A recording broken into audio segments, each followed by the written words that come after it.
ओम श्री गुरुवे नमः। अज्ञानमोहान्धितमोपहाभ्यां विवेकवैराग्यनिधिप्रदाभ्यां विश्वेशतत्त्वं प्रतिबोधिकाभ्यां नमो नमः श्री गुरुपादुकाभ्याम्। ओम शांति शांति शांति। ओम। प्रणाम भगवान। मांडुक्य प्रवचन आलात शांति प्रकरण से स्वामी श्री अखंडानंद सरस्वती जी महाराज जी द्वारा भगवान और स्वामी जी ने नमस्कार का अर्थ बताया और बताया कि भाई गुरु जी ने अपने को अद्वय जाना, हमने भी अपने को अद्वय जाना। जो अद्वय गुरुदेव सो अद्वय मैं, जो अद्वय परमात्मा सो अद्वय आत्मा, जो अद्वय ब्रह्म सो अद्वय अहम। भेद का संपूर्ण निरसन ही नमस्कार का अर्थ है। तो भगवान अब जो है वो दूसरा मंत्र, अस्पर्श योगो वै नाम सर्व सत्व सुखो हितः अविवादो अविरुद्धश्च देशितम नमाम्यहम। स्वामी जी बता रहे हैं कि अब कहते हैं कि अद्वैत दर्शन योग को हम नमस्कार करते हैं। अद्वैत दर्शन योग को हम नमस्कार करते हैं। इसकी स्तुति करने के लिए जो एक स्पर्श योग है, स्पर्श योग माने जो दुनिया में किसी को टच ना करे, उंगली से किसी को छू दिया तो वह हुआ। तो क्या हुआ? तो कह रहे हैं कि स्पर्श हुआ, यत्वाक हुआ, टच करना हुआ, यह स्पर्श योग हो गया। ऐसे ही उपासनाओं में स्पर्श योग होता है, मिलना होता है। योग में समाधि का स्पर्श होता है। यह योग ऐसा ही है कि है तो योग, परंतु स्पर्श किसी का नहीं है, कोई दूसरा है ही नहीं, अपना आत्मा ही है सब। देखते हुए नहीं देख रहे हैं, सुनते हुए नहीं सुन रहे हैं, बोलते हुए नहीं बोल रहे हैं, क्योंकि देखने में जहाँ आग्रह है कि हम यही देखें, यही स्पर्श है, सुनने में जब आग्रह है कि हम हमेशा हमको अपनी तारीफ ही सुनने को मिले, तो यह स्पर्श हो गया। शब्द का स्पर्श हो गया, हमेशा संगीत ही सुनने को मिले, यह स्पर्श हो गया। हमेशा हमारा प्रियतम ही देखने को मिले, यह स्पर्श हो गया। अस्पर्श योगो हुआ नाम, यह वह योग है जिससे खाते हुए भी नहीं खाते हैं। आपने गोपाल तापनी उपनिषद का नाम सुना होगा, जिसमें वर्णन है कि दुर्वासा ने भरपेट भोजन किया। भोजन करने के पश्चात गोपियों ने पूछा कि महाराज, जमुना जी की पहाड़ को पार करके हम ब्रज में कैसे जाएं? तो दुर्वासा जी गोपियों से बोले कि कहना जमुना जी से कि यदि दुर्वासा जी कभी कुछ खाते ना हों तो हमारे लिए रास्ता दे दे।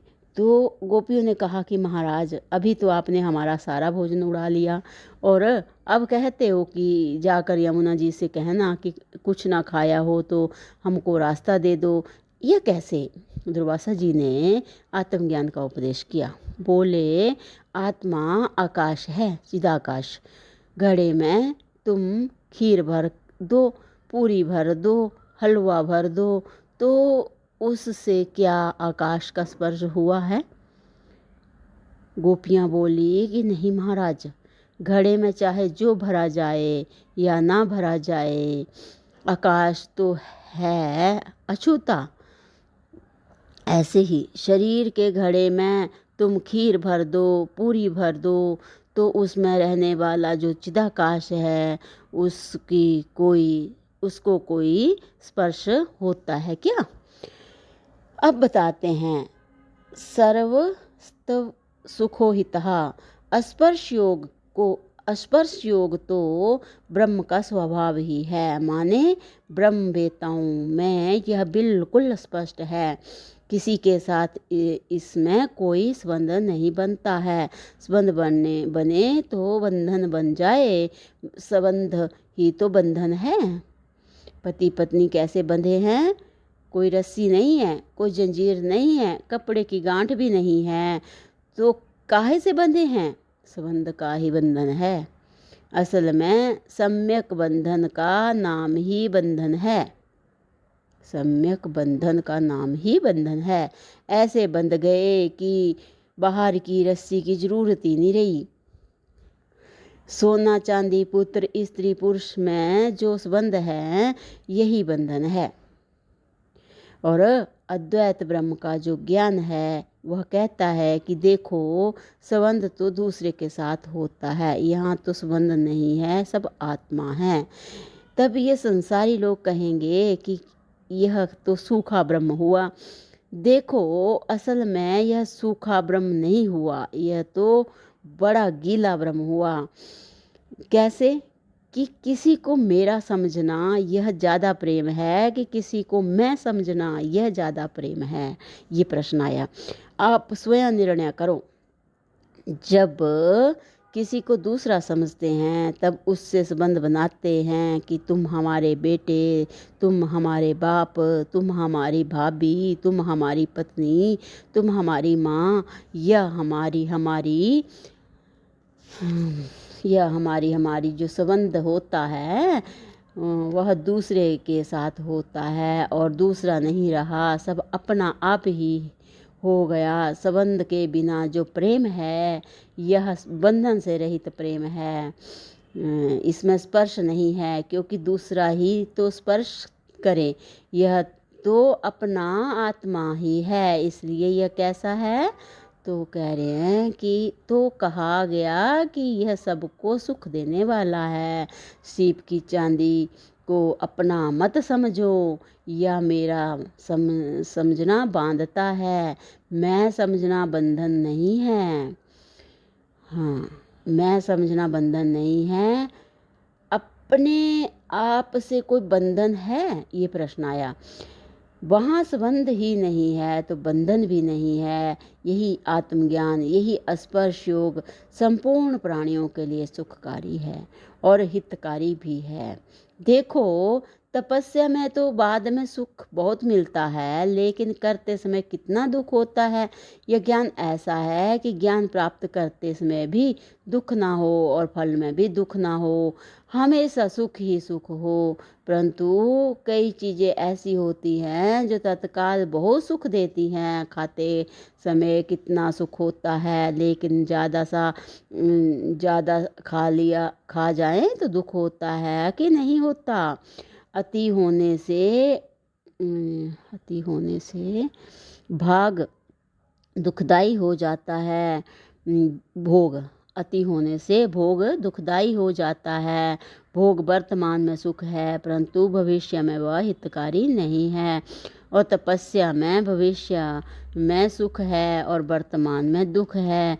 यह तत्व ज्ञान ऐसा है जो कान से सुनकर तो प्राप्त होता है और जन्म मरण के बंधन से छुड़ा देता है। बोलने की तकलीफ उठावे गुरुजी और मुक्त होने का सुख पावे चेला जी।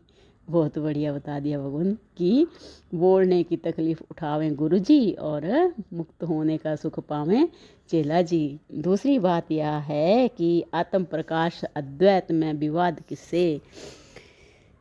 विवाद वहाँ होता है जहाँ पक्ष और प्रतिपक्ष का ग्रहण करके परस्पर विरुद्ध भाषण करते हैं। यहाँ तो परस्पर विरुद्ध भाषण ही नहीं है, क्योंकि अविरुद्ध है। यह अविरुद्ध कैसे है? आत्म प्रकाश होने से अपने स्वरूप का आविर्भाव किसी के विरुद्ध नहीं होता। अगर शीशे में कभी अपने को देखो तो क्या गुस्सा करके शीशे को कभी घूंसा मारोगे? यदि कभी किसी कारण से कोई शीशे को पटकेगा तब भी अपने को नहीं पटकेगा। गजब। बहुत बढ़िया बता दिया भगवान। अब इसकी जो बहुत ही विस्तृत व्याख्या स्वामी जी ने जो की है उसको अगले सत्संग से कंटिन्यू करते हैं। प्रणाम भगवान। ओम शांति ही शांति ही शांति ही। ओम।